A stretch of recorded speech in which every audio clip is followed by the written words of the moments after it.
and they're living on the streets. Vehicle is a white van, unknown license. I've seen a flying saucer. 3, 2, 1.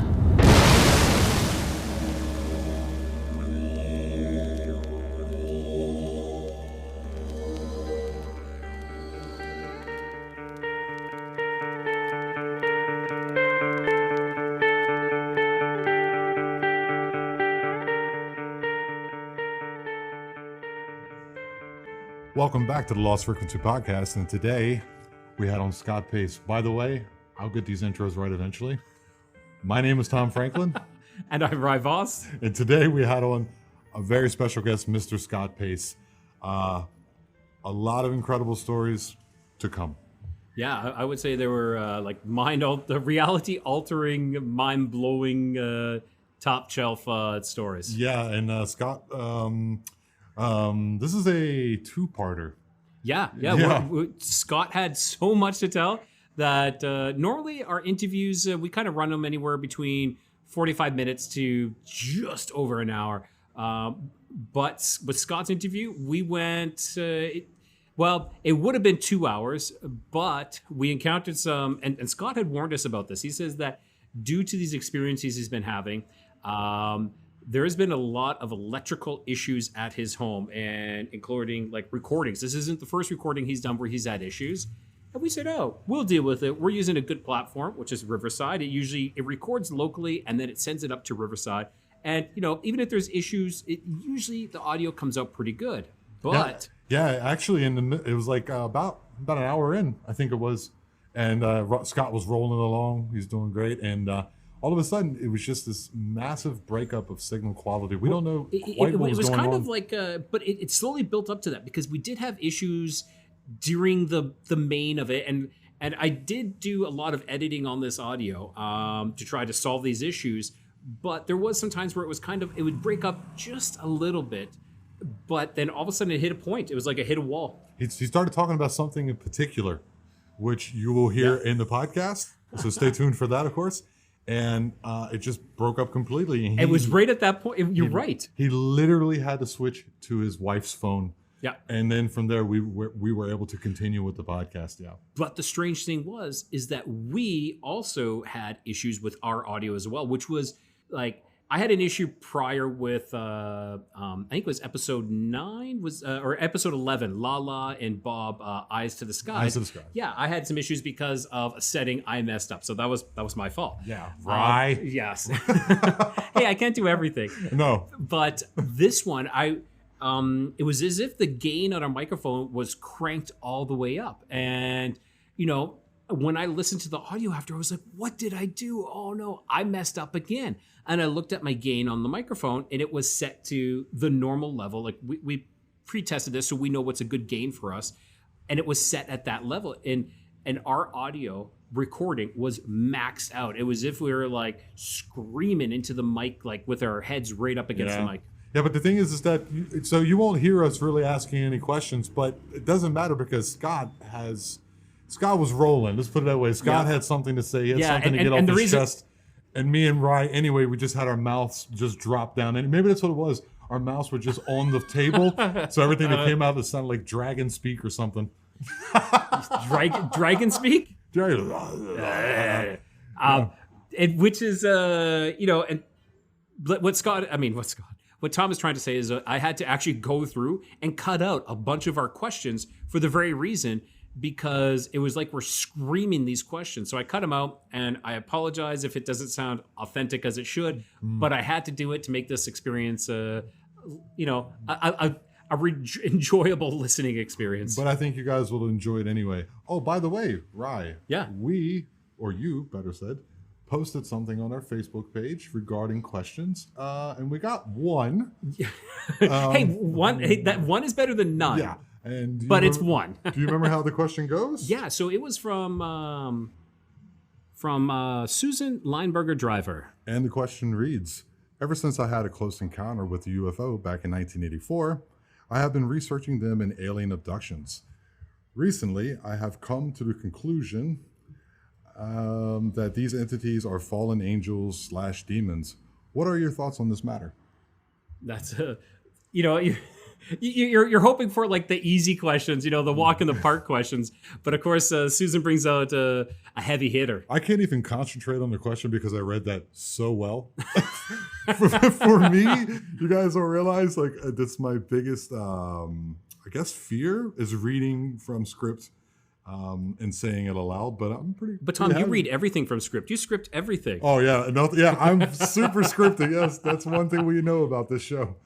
So anyhow, okay, are they demons? Are they? That's a great question. It's something that, like, I've heard stories about it. I myself have never pondered it, but they're fallen angels, and I've heard this that associating Saturn and with like these extraterrestrials coming from Saturn, which is Saturnalia, right? Yes, like Satan. Right. And so this is a tough one. And there are some drawings of demons that do resemble possibly like the Greys and the aliens. Now, do I believe they're all these fallen angels? No. I don't. I actually, there is a good chance that they are, but if they're fallen angels, what's to say that other aliens are not actually angels? It could be a balance. Yeah, I think it's a mixed bag. It's just like, it's the same for me as like, is Bigfoot a blood and flesh creature or something interdimensional, something of that nature? I think it's a mixed bag situation. And I think it also depends on the person and how you perceive the experience, whether you have a religious upbringing or, I don't know, maybe a scientific upbringing. Okay, and I agree with that, but possibly your experience, not not from your upbringing, but your actual experience of it. Like, are you filled with fear? And if you are trusting your instincts and you're filled with fear, and this is a scary experience, well then hell yeah, there's a very good chance this could be a demon. Yeah. Now, if you're filled with love and compassion and light, could that be the other side? I believe so. True too. So it's kind of like a set and setting thing, just like when taking psychedelics. So it depends on your mindset and how maybe you perceive it. I think that's a very good point, Roy. Well, I wasn't saying, but you're talking like your mindset is perceiving, but I'm talking about trusting my inner feelings about the actual situation being presented. Yeah, I think we're saying the same thing. Same I thing, really but do. different? I really do, because if you're a person who's fearful, I've had those moments in my life where everything just bothers me. Mm-hmm. And then if I have that experience, of course, I'm going to think it's something like, satanic or whatever. But there's also moments where I've had bliss and I feel connection and one with the universe. So when I see these things, maybe I see like a light and I feel connectedness. No, I understand what you're saying, but mm-hmm. I don't think it's the same thing though. Okay. So what I'm saying is, I'm walking down a street and there's this guy walking towards me, and I'm like, I got a bad feeling about this guy. Oh. And there's another guy walking towards me, and I have a good feeling about that guy. That's what I'm talking about. It's this intuition, maybe? Your intuition, yes. And that's what I mean by like your gut feeling. Oh, okay. Because you could feel like, a lot of us can actually sense that. You can sense evil. You walk into a place. I know I have these experiences where I walk into a house and I'm like, I got a bad feeling about this house. Some shit happened here, or something went down here. Or I walk into a house, and this is like my house that I used to live at when I lived back in Canada. It had a lot of activity into it, but I did not have a bad feeling about that house. So I was like, okay, there's nothing negative tied with this, and the beings that are here, that are inhabiting this, that are kind of showing themselves, there's nothing wrong with them. Now, the house that I grew up in, completely different story. And I'm sure you kind of experienced that, where you have, this poltergeist experience, or this, for me, it was a shadow figure experience.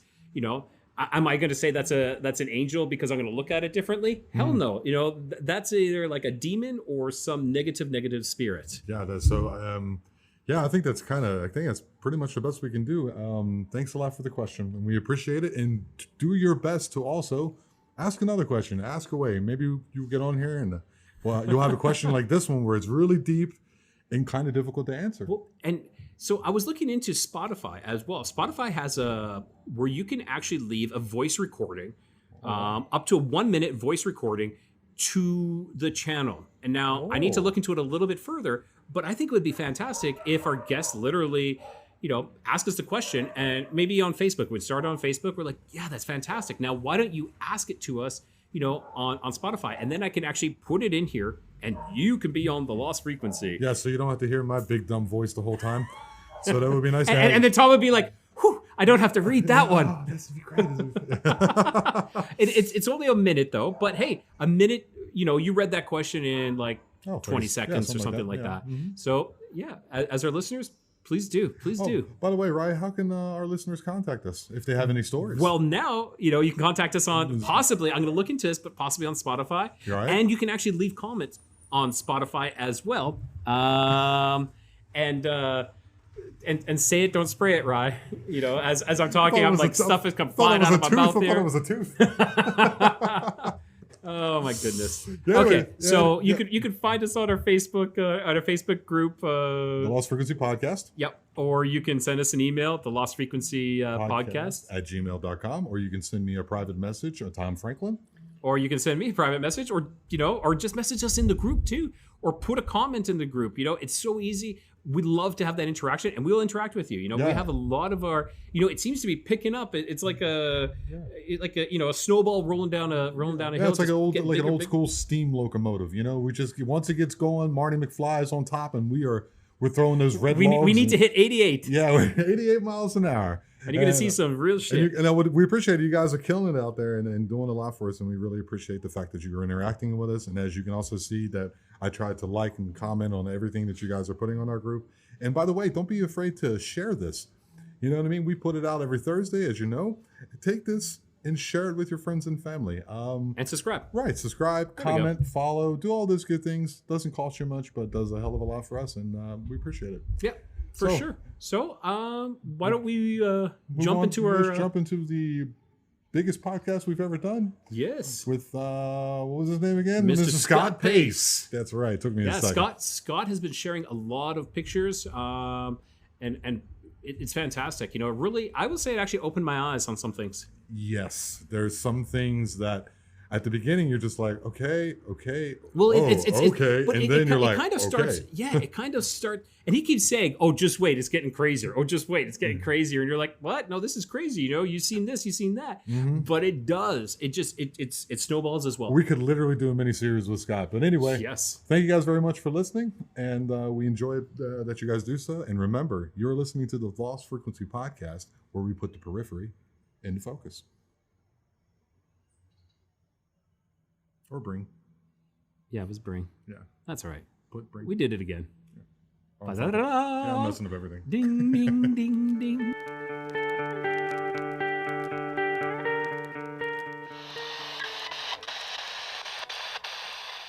Welcome to the Lost Frequency Podcast. We have Scott Pace with us here today. Scott, why don't you tell us a little bit about yourself and where our listeners can find you? Okay. So my name is Scott Pace, live in Louisiana. And right below Baton Rouge. And I have a Facebook page. It's called Kisatchie Forest, Bigfoot, and Dogman. And so that's how you can look up, get in touch with me on Facebook and stuff there. And if you want to send me some pictures, like you want to stay anonymous, that's fine. You can send it through Messenger, and I'll post them for you. Any stories you have, say you just don't want to come public with it, that's fine. You can do that too. I've had a lot of people do that. And you can actually come through Kisatchie, Forest, Bigfoot, and Dogman. And so that's the place where you can reach me at. Awesome. All right, that's great. So where do we begin, Scott? Okay, so it's been a whirlwind, okay? But I'm going to start off when I was just a kid, okay, and how all this stuff started and everything. And I used to go spend time in North Louisiana, which is actually between Alexandria and Leesville, out in the woods. When I say out in the sticks, y'all, we had to come back toward town to go squirrel hunting. That's how far out in the woods we were, okay? So we was way out in the woods, y'all. I'm serious. In the sticks, you hear me? Yeah, sticks on top of sticks out there. But anyways, that's where my mom family came from and everything. And they were out in the boonies, y'all. I mean, real out in the boonies. In fact, my grandmother's house was basically a log cabin. Then they came and they upgraded and put a board and bat and, siding all around it and everything. And my mom used to tease me when I was a kid, and she said, "Oh, when we were growing up, we could see the stars through the roof and all that." Well, I really didn't believe her until we actually went, later on we was grown and everything, and went back to my grandmother's house and actually looked, and yeah, it was pretty rough, y'all. But anyways, this all started when I was about 10 years old, and actually went to my grandmother's house. and spent some time with her. It was during the Thanksgiving holidays, and so we was off school and everything. And I love being with Mom's mom. She was such just a Christian lady and a very loving and caregiver, you know. So I went spend time with her, and she had an old Ringer washing machine, and I'd help her wash clothes and stuff like that, hang them out on the line and all and everything. But anyways, it was kind of cool then. Okay, so it was you know, starting to get where it was cooler weather, and so she didn't have an air conditioner or anything back then. She just had fans and stuff like that. She would put her out through her old house that she had and everything. But I remember we had worked hard that day, and it got dark, and so we went to bed early. And sometime during the night, it was probably in the middle of the night after midnight or something, just guessing. But anyways, I heard something outside the window where we were sleeping at. They had two old beds, and the house was so old that it started sinking in the ground, so the beds kind of were at an angle like this. And she was in one bed, and I was in the other bed. Oh yeah, it was like I said, old. But anyways, she had like a 3x3 window. I remember something about that size, maybe a little bigger, but it was an old window, and it stayed up. And she had the old metal screens. I don't know if y'all remember that far back and everything. We used to have screens that were metal. Y'all remember that? Okay, so it's old metal screens, and that's all she had in there. Okay, and I remember hearing something outside, and I woke up and I sat up in the bed. And I was actually kind of leaning forward like this a little bit, and I remember looking in his window, and I heard something walk around. I said, Grandma, wake up, there's something outside. She says, oh boy, be quiet, go back to sleep. There ain't nothing out there, that's a cow. I said, why don't I hear a cowbell? Well, they used to have open range. And what would happen was the cows would walk around out there, and they had old cowbell, and they would just, you hear clunk, clunk, clunk, you know, bone or whatever it did. It made all kind of noise when they were walking around, you know. So anyways, I didn't see a cow, didn't hear a cow. She goes, oh boy, go back to bed. And about that time, about a few minutes later, I remember hearing something walking. We walked in the back of the house, and where we at in the bedroom in the back, I remember just seeing this huge head come inside the window, just like my head like this, and it started looking around like this. And it was looking around in there. I screamed bloody murder and jumped from one bed to the other bed, jumped in bed with my grandma and just squeezed. I was squeezing so tight, I was holding around her head, just squeezing her to death. And I was screaming and hollering. She goes, boy, what's going on? What's wrong with you? I said, there's a monster outside. There's a monster outside. Well, it wasn't until later that I did some research and looked it up, and I kind of remember what I saw. It wasn't a Bigfoot. But what it was a werewolf. And so it's amazing how when you go through something like this that you block things out your mind, okay? To the point where you don't remember everything. But if there's a picture and you see something, like this is going to come back. Yeah, it like triggers that memory. Yes. Well, it wasn't until I started doing research later on in 2020 that I was looking through some pictures they had, and just so happened that they have a stuffed head of supposedly a werewolf that's in England. So I saved the pictures, and it looked just like that. Just like that. Yeah. And you'll have to share those with us, and then we'll put them on. We'll attach them sure. to our Facebook group and everything. Yeah. I'm not reluctant about sharing pictures if they're not mine, but in this case, I will share them so you know what it looks like. Okay. And got you. Yeah, you know, because people get offended about it. I don't know why. I mean, you put it on public stuff, it's open then, you know. But I don't worry about all the stuff. Not on my part, I don't. But anyways, so here's the rest of the story. It's like Paul Harvey, the rest of the story. Okay, we're not into there. Paul Harvey. I love Paul Harvey. And now the rest of the story. So after I came home, put all that out of my mind, everything. I was a kid, you know, when I'm playing and stuff like that. Well, here's what happened. My mom called up there, and back then they used to have a two-party line. Y'all remember they used to have two-party lines? Yes. You call, and you may not get through, and sometimes somebody could pick up while you talk on the phone, listen to your conversation. That's how gossip got around and all that stuff. But anyways, so my mom calls up there. So you say me and Tom's talking, and the ride picks up, but guess what? You can listen to our conversation. No, that was two-party line. But anyways, my mom had called up there looking for my grandmother, and she couldn't get in touch with her. And this went on for like a couple of weeks. So she finally called her sister-in-law, which was my grandfather's sister, okay? And she called her up and she said, where's Mom at? She said, well, she's staying with a cousin. She goes, what? She goes, why is she staying with them? She goes, well, just call over here and talk to her. So she called her and talked to her. So she said, Mama, what happened? She said, well, I don't want to talk about it. She said, what? Did somebody try to attack you or something like that? She goes, nope, I just don't want to talk about it. She never would tell her what happened. And to this day, she took that to her grave, what happened. But we figured out later on what it was. So my mom and her brothers went up moved her to another place. They got her out of that old house out in the middle of the country, out of nowhere, you know. But what's amazing is, I mean, walking distance from there is a Baptist church called St. Clair, and a graveyard was where her husband was buried, and you know, and my uncle, I meant my uncle, my grandfather, and all that, and my uncles and stuff were buried there. And that's what I was trying to say. But anyways, all that's right in that area, okay.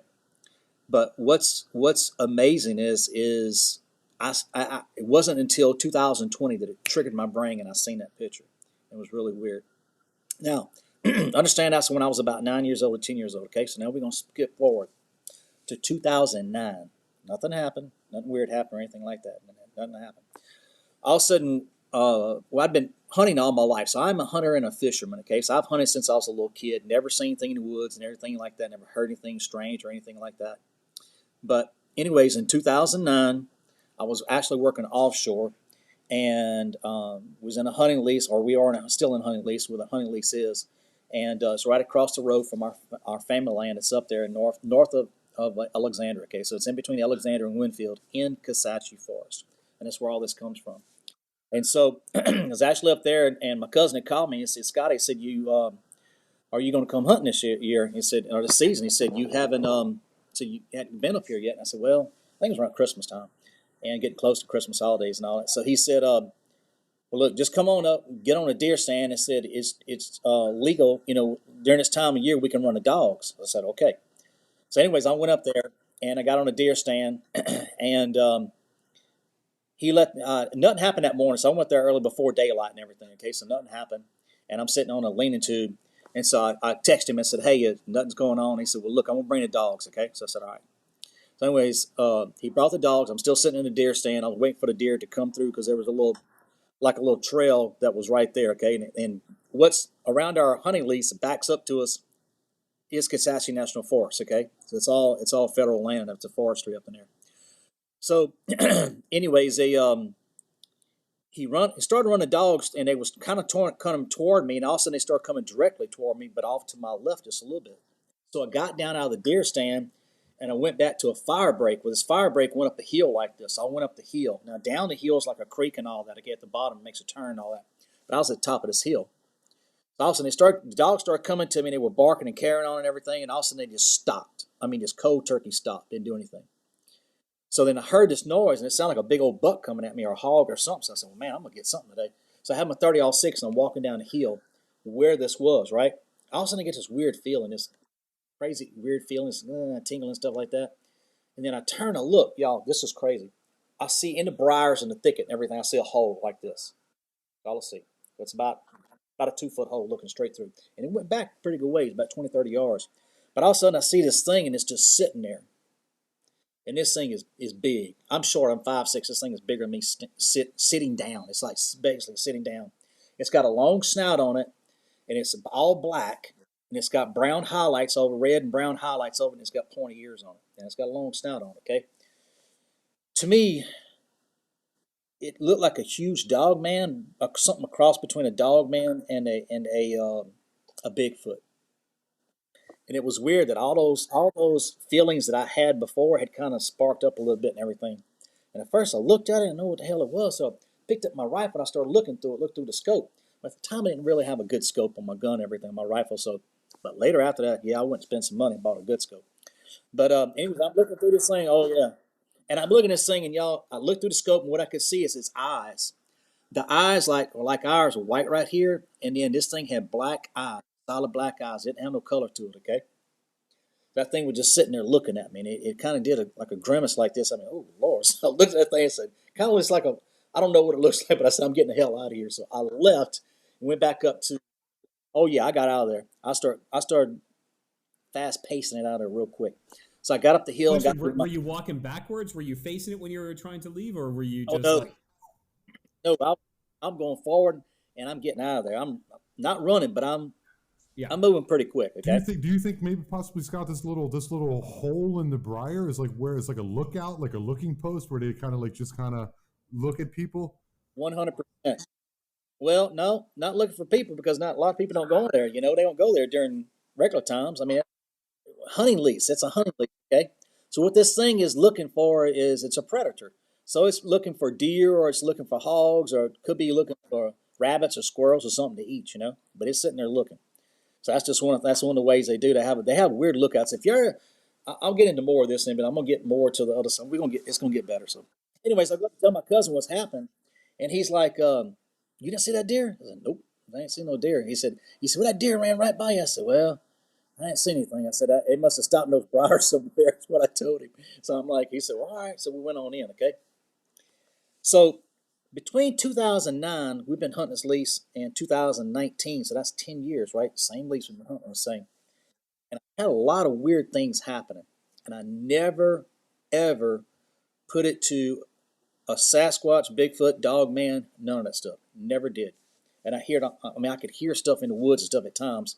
One of the creepiest things that got me prior to 2017 was I went to a stand, and I'm trying to think what year that was. It had to be about 2013, 2014, because me and my wife had just got married. And she went deer hunting with him one time, and she never went back again. And so that morning it was really, really cold. When I say cold, it was probably 30 that morning. For us, it's cold in Louisiana, But I said, I'm going to go shoot mid deer. So I went to the hunting lease where that is. It's basically 40 acres. And so I started walking down the trails and stuff like that. We park our I drive a golf cart in, and my cousin, they have side-by-sides and all that. But anyways, I parked it. I started walking down to this one leaning tube that's right on the edge of the national forest right there, okay? So I start walking down this hill, and I'm going down. When I turn to go into this one area that's wide open, I kind of felt something, like something's tingling. It's like something just ain't right. Ooh, that just feels weird, But I'm like, I'm not going to scare myself. I'm saying this is just me, my own thing, just trying to be spooked and trying to scare me or something like that, So, I usually don't feel like that. And I'm like, oh, that's kind of weird, So I went up there and climbed up in the leaning tube, and I started to lean back. And when I did, the stand creaked like this. Had them old nuts and bolts stuff on the leaning tube that'll make a noise, something like that. That's what it did. As soon as I sat down and put my rifle down and did lean back like that, whatever it was got up behind me, stood up, and it walked away like a person. Now, if it's a hog or a deer or something like that, it's going to haul ass and get out of there. You know that. It's going to run. This didn't do anything. This stood straight up. I could feel it, almost feel it, like getting up and pushing itself off the ground. And I could hear every little thing. And it got up and went away. And you could tell it was bipedal by the way it was walking, I'm assuming. Oh, yeah. Very, very heavy. You could hear the footsteps. Boom, boom, breaking sticks and stuff, like going through the pine straw, walking through all that, okay? So a lot of big pine trees over there, So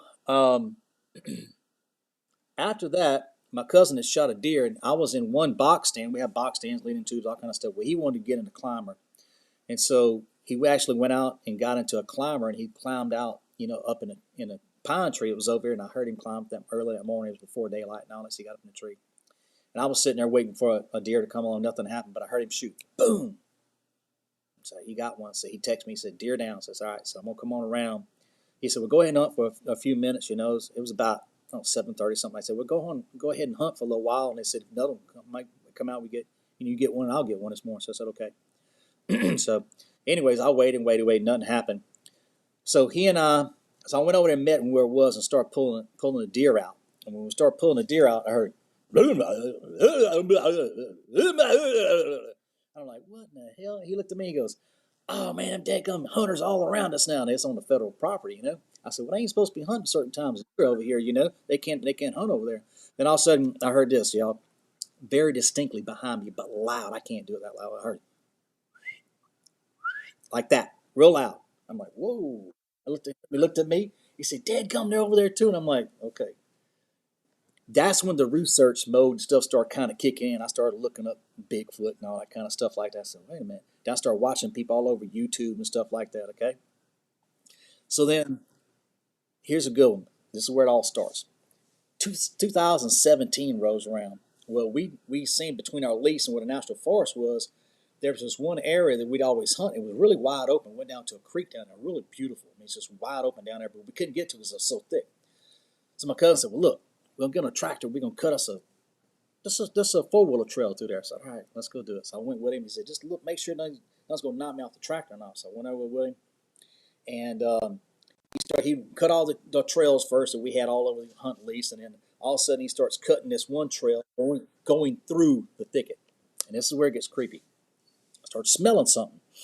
So what in the world's that smell, man? I said, God, dog, it smells like something dead. It smelled like urine. I'm like, oh, Lord, what is that freaky smell, man? I'm like, golly. So he made one pass, and he turned and came back. And I told him, I said, something die out here? And he said, well, he said, one of the cousins lost a dog out here not long ago. And I said, oh, okay. He said, we got to go find it and go bury it. Okay, get ready. This is Saturday, okay? So we're clearing the leases on Saturday on the weekend, okay? This is Memorial Day weekend. They're religious up there, okay? They're very religious people. All Baptists and Church of Christ and all up there, they go to church on Sunday, all right? So we can't do nothing on Sunday. Can't work on Sunday. We're going to eat and go to church and all that good stuff. Okay? All right. So he's on his tractor and he comes back, okay? So whenever he comes back out, he starts to say, well, I got to go get some diesel. So I said, all right. So he had to he said, bring me back to the house. So we rode back to the house about a quarter mile away. Went and got some diesel. I said, don't worry about come get me. So I'm going to give him something to drink and all that. So I'm just going to ride the four-wheeler back, okay? So now he's got two vehicles there. He's got a tractor there, and he has a four-wheeler there, all right? So I hear him start coming back and everything. So meantime, I'm running all around, checking out. He said, go check out the trails, make sure we hit anything. And if they got any low limbs, just clip them. So when we're going through it, maybe dark, in the middle of the night, I'm in the morning, whatever, we don't knock us off the four-wheeler. This is where I see my first footprint. Only one footprint. That's it.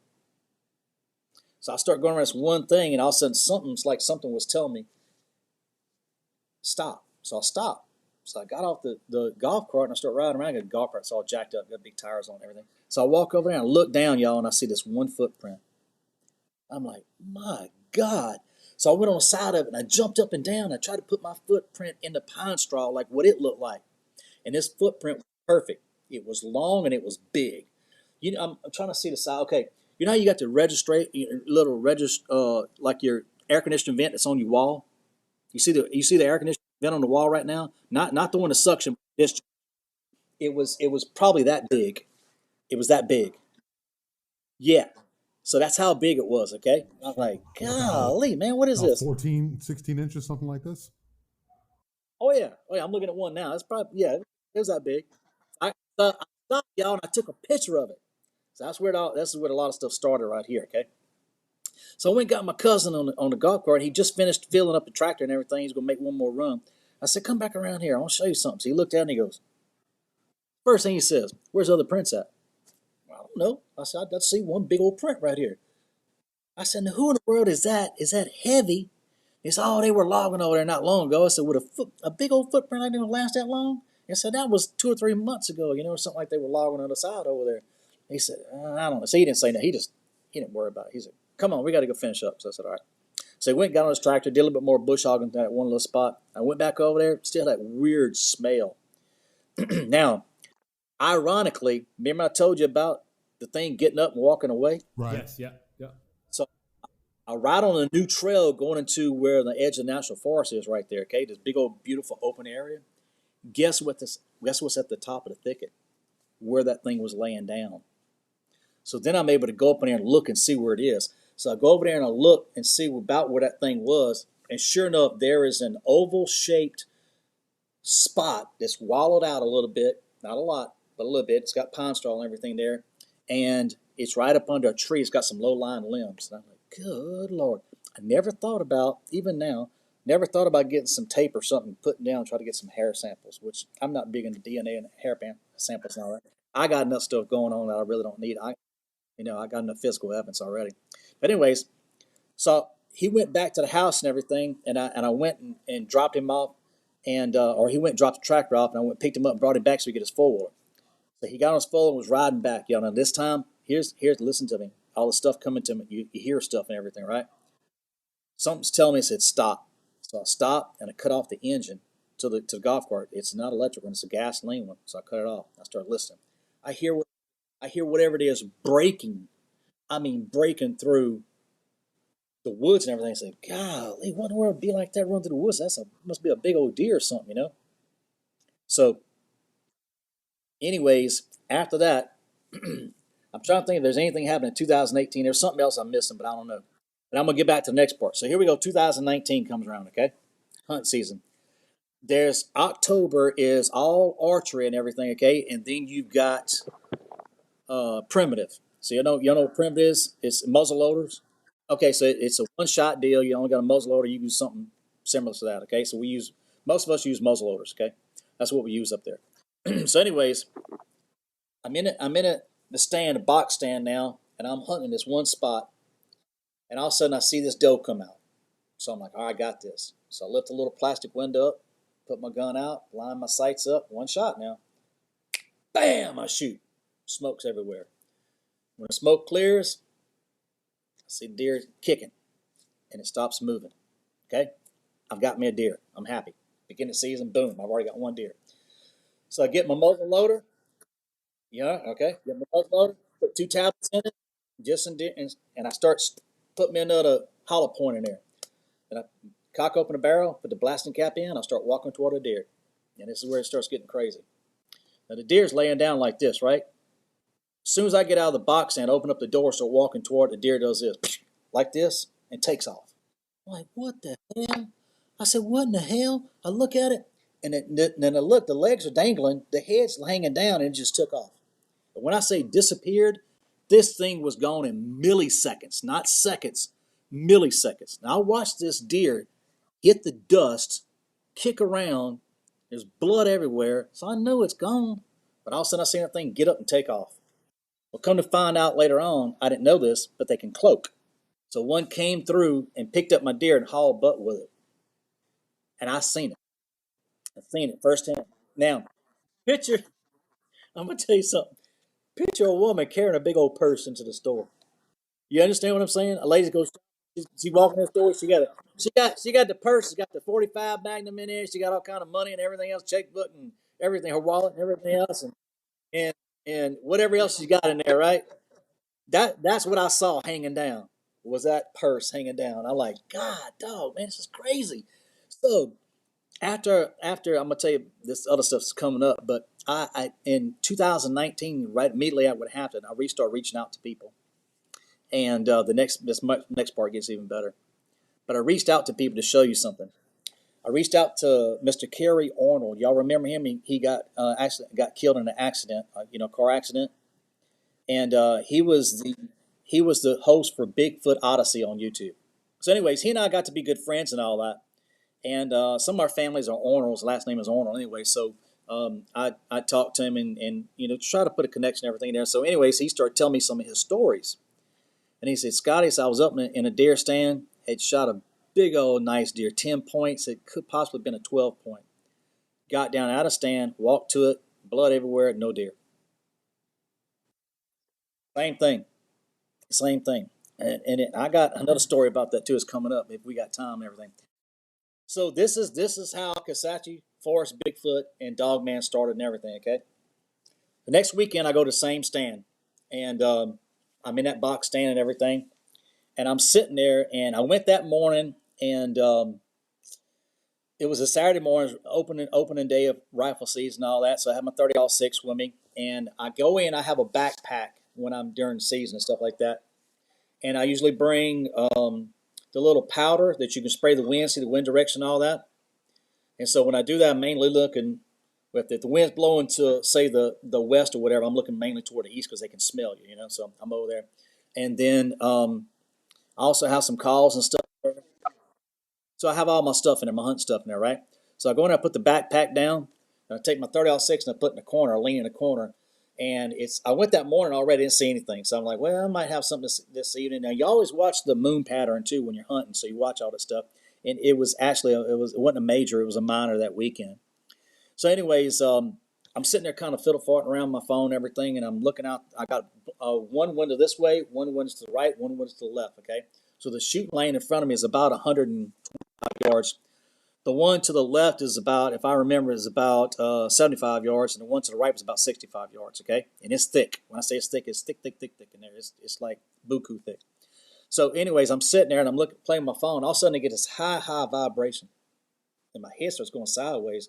At the same time, my gun starts vibrating in the corner. I'm like, what the heck?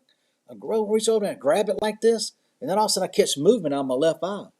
So I turn to look, and I just take my cell phone real quick, and I turn. And I zoom in on what I could see, because I already had my cell phone in my hand, and I click the picture. I got it. So when I look at it, I'm like, what in the world? And the first thing I thought when I seen it, y'all, and I'm like, it's a guy? What is this? I said, looks like a guy in a ghillie suit or something. That's kind of weird. So the first thing that came to my mind was, what's this black guy doing on our lease? Not being prejudiced or anything. I'm just saying, and this is black. When I say black, I'm talking about tar baby black. Tar black. I'm like, what is it? Did this guy escape from prison or something? Or what's going on? So I'm looking at him like, I'm looking at the camera. I'm looking over there and looking at my phone. So all of a sudden I get a pair of binoculars. And I look over there and look. And I see it. It's a person sitting down. So I'm like, God, dog, that's a big old dude, man. So I look over and I grab my gun. Here's where it all started, y'all. So I grab my gun, I pick it up, and I look at it. Now, my finger is never on the trigger. I'm just looking, right? So I'm sitting there looking to it, and I got time to focus in. And as soon as I pick it up, what I see is, and I done zoomed in my scope. I take the magnification, pulled it in. I see eyes. Okay, so I see the eyes, I see the face and everything. And the face was very, very oily. When I say oily, I'm trying to describe it to you. Remember how Grandma used to put the cold cream on and all that? You used to get your face all oily and everything? That's what it was like. When I say oily, it was oily. The eyes, y'all, were freaky looking. They were white, and then the inside was orange and yellow. Orange and yellow. Yes. And all of a sudden, I see something move to its left, which would be my right. So I take my gun and move it over. As soon as I do that, I see this thing coming up like this, So it's like moving, like kind of trying to get closer and look. And it's this long, long wolf-looking head. I mean, it's huge. When I say it's big, it's like 2 foot long. And all of a sudden I see it kind of grimace at me like that, and something transferred. And I don't know if it was the Bigfoot that transferred to me or it was a Dogman. I looked into the Bigfoot's eyes for like 2 minutes, y'all. And it was weird. At the time, it started emitting emotions to me, like love, peace, calm, and all that. In other words, don't pull that trigger. It was just emitting that to me, okay? And it can do that. When I went over to that and put my gun, that rifle on that daggum Dogman, it looked at me and it said this: put the gun down. I'm going to come over there and tear that building up and kill you. And also immediately I heard a voice that said, leave him alone. Don't do it. His finger's not on the trigger. Now, how did it know that my finger wasn't on the trigger? Now, I'm 40, 50 yards away, y'all. How did that happen? But it knew. And all of a sudden I started getting this emotion from the Dogman that my body, if y'all ever been really, really cold in wintertime, you start shaking like this, it emitted this emotion to me of fear. This serious spiritual fear was coming at me like I never felt before my entire life. But it was like I was cold. I started shaking. What in the world? And all of a sudden the Bigfoot took over and it started emitting this to me. And it was, no, peace and calm. Don't worry about it. And all of a sudden they started kind of arguing with each other. They're like, leave him alone. Don't do it. But his finger's on the trigger. They talk him back. And I can hear all this. I can hear every last bit of it. And I'm like, y'all know I can hear y'all. And it's like they both just kind of looked at me like, what? I say, I can hear you saying to me. What? And all of a sudden they get back at each other and everybody's talking to each other and everything. And, they were saying all kind of stuff. There's so much stuff going on between them. They were just talking back and forth to each other. All of a sudden this other thing was, by this time it's 6 o'clock in the evening when it happened. Okay, it's probably 6:04 or something like that if I remember the timestamp. So by this time it's probably 6:15, 6:20, and the sun's starting to go down. I'm like, all right, the sun's going down. I'm kind of like, I'm looking for a break, I still got the rifle in my hand. My cell phone's in my pocket now. And all of a sudden I hear this audible voice that says this: leave now. Just like that.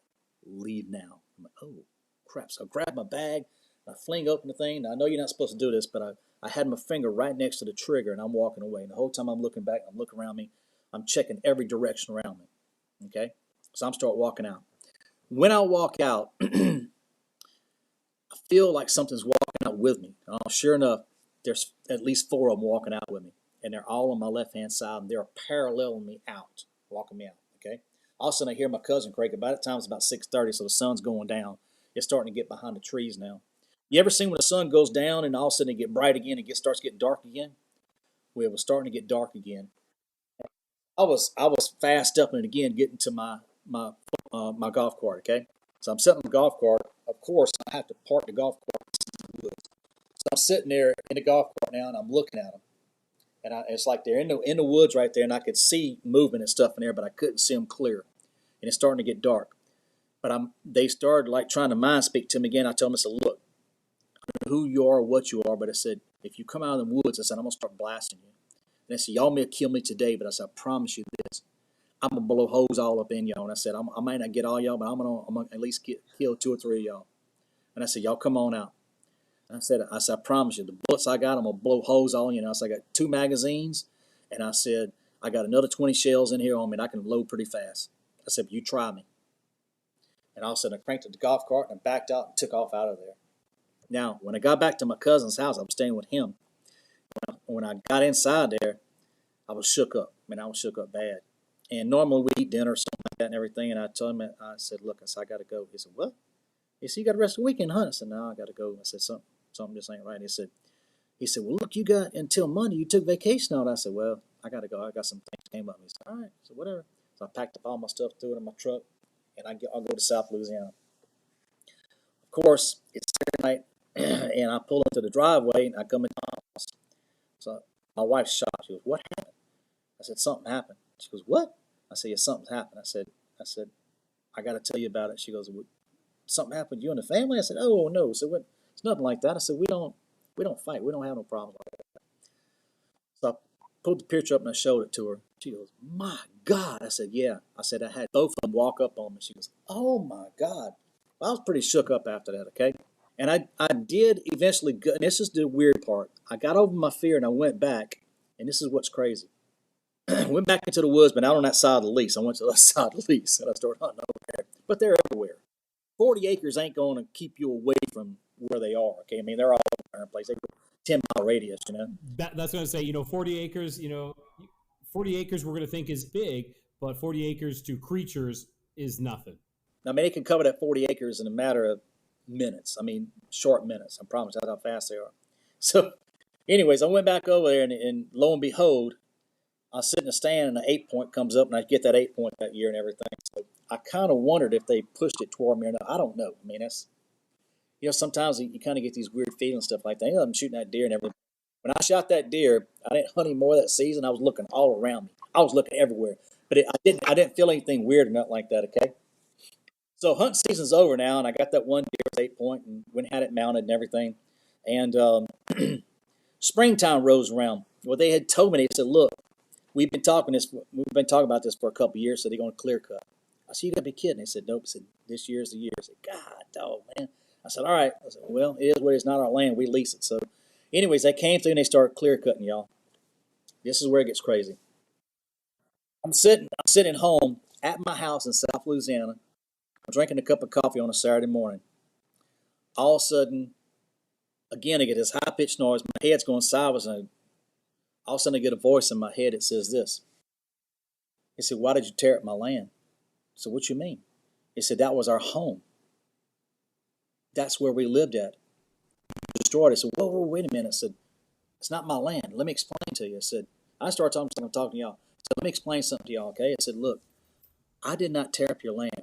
I said, I respected your land. Altogether, respected all of it. Respected. I only went in and shot my deer or shot my hogs, and I got out. I said, I never, ever disrespected anything around there.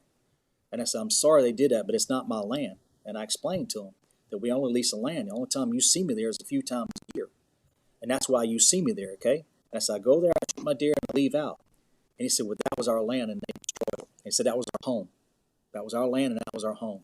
So that goes to show you, they know what's going on. They know what's happening around there, okay? They know all that. They know everything that's going on. So the beginning of what happens when they follow you home. Yes, they follow you home. How they do that, I'm not 100% sure. But I'll go into a little bit of what they call portals. Have you heard of that? Portals being open and stuff like that. Yes, we have. Yeah. You heard some things about that from other? Okay. So I think there's a way. I think there's a way for them to follow you, and they live in other dimensions we don't know about. Okay, they can open up portals. They can walk through them and come in and out of and everything. And I've seen since then a lot of activity of things have with UFOs and stuff like that, this kind of stuff. And I'm trying to think how many times I've seen UFOs since then. Before that, I only seen one. We was actually on a church group outing, and I seen one, and it was in Florida. We had done a retreat down there in Florida with church and all that, and this green one flew over us, and it was amazing. It was like a ball with fire and stuff, which went right over us and everything. We seen that, so that was the first UFO I'd seen. And then after that, didn't see anything for a long time, everything.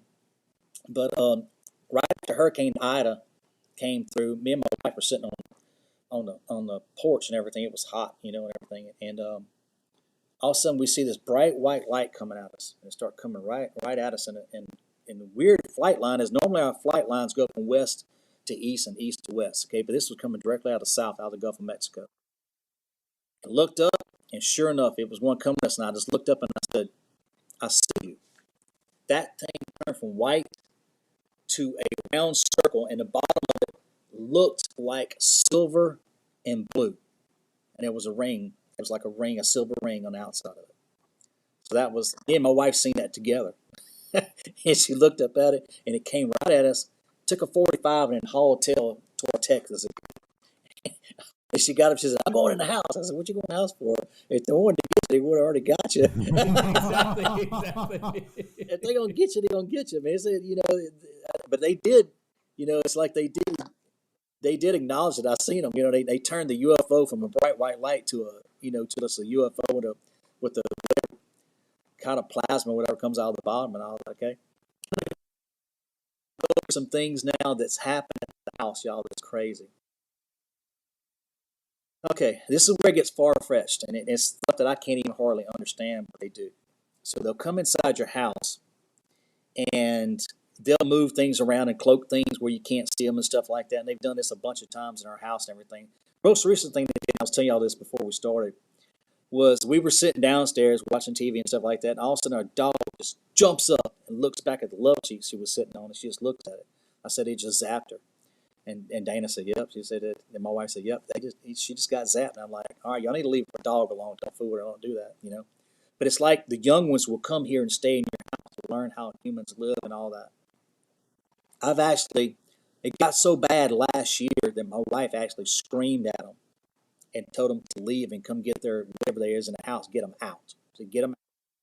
They're mischievous, man. They hide your keys. They do cloak all kind of stuff. You're getting ready to go to work, and they'll hide your keys. Your keys were sitting right there on the table. They don't really hide them. They cloak them. So you're sitting there holding on table, cabinets everywhere. So one time I went to go get the keys, and all of a sudden the keys were on the counter.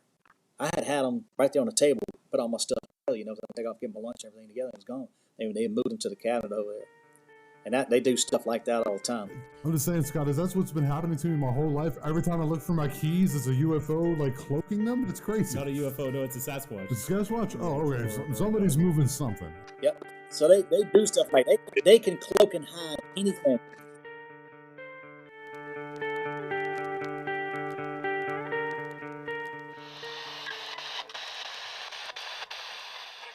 Okay, guys, that was Scott Pace for the first half. Now, I had to cut it at this point due to audio failure on his side, when he had some real technical issues. What was he talking about exactly that made that? What was that exactly? Something about, I remember when his dog got put into the garage. I cut that. So I had to cut that because he starts that story over. So that's a precursor to what's going to happen. Okay. Yeah. See, Rye's doing all the audio stuff, and I'm going basically from memory. Yeah, it was good. It was good memory because during the story is when it just completely, we lost contact with him, and we actually lost for about like 20 minutes in trying to get him back on. Yeah, just a complete crash and burn. We never had that. We've never had that before. But he said that it's a normal occurrence when he's doing podcasts. But anyway, we're going to keep this one short and sweet. Because we want to bring in the second half. So, right. But sure, like, you want to discuss anything about the first half? I think it was amazing. He was kind of showing the primal instincts of Dogman. He actually referenced, he said the first thing he saw when he was younger, he said werewolf. Okay. And then he said Dogman. Now, I've been listening more and more, and do you think there's any differences between Dogman, werewolf? I really don't. I actually do. Okay, what do you think's the difference? Like, just so the werewolf, form, the shape? Werewolf is a lichen. Right, I've heard something recently about lichens. Okay, okay. Yeah, we're on the same page on that one. But and Dogman, I think. Oh, so like a lichen is a shapeshifter, kind of. Yes, Yeah, like we're not going to say the SW. So I don't think it's an SW. Okay, I got you. Yeah, I know what an SW is. The one that shall not be named. Yeah, sandwich. But of course we will in the future. Sandwich. Yes, exactly. The walker. Yes. Gotcha. Yeah. So I actually I may be on the fence of them being different. You know, like the ones are interdimensional. The Dogmen are interdimensional, coming from somewhere else, and Lycan. This is what you believe. Yeah, and Okay. Lycan are. Well, I know it was explained. We heard something explained on a different podcast. It's not necessarily what I fully believe, even though it could be true. I believe that it's something that is passed on, almost like a bloodline. No, more like a disease. Okay, still, Like it activates. still a bloodline thing. Yeah, I guess. Could be positive or negative traits. Yeah, I guess, but I don't think. Well, could you pass it on to your children? Possibly, Sure. But I mean, like it could be passed on. Like in all the movies, and I know we see movies are sometimes of a soft disclosure or they're truth in plain sight. You know, if you get bitten or attacked or anything by this type of shapeshifter or Lycan, Right.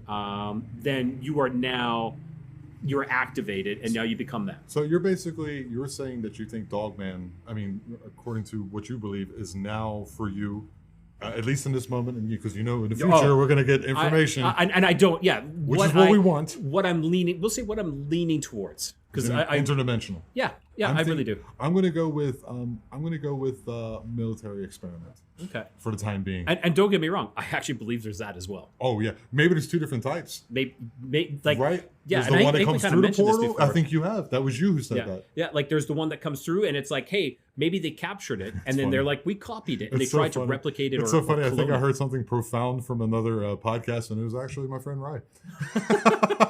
Hey man, Yeah, I'm not that bad. Yeah, you're doing all right, and a good-looking fella to boot. Anyhow, stay tuned for episode.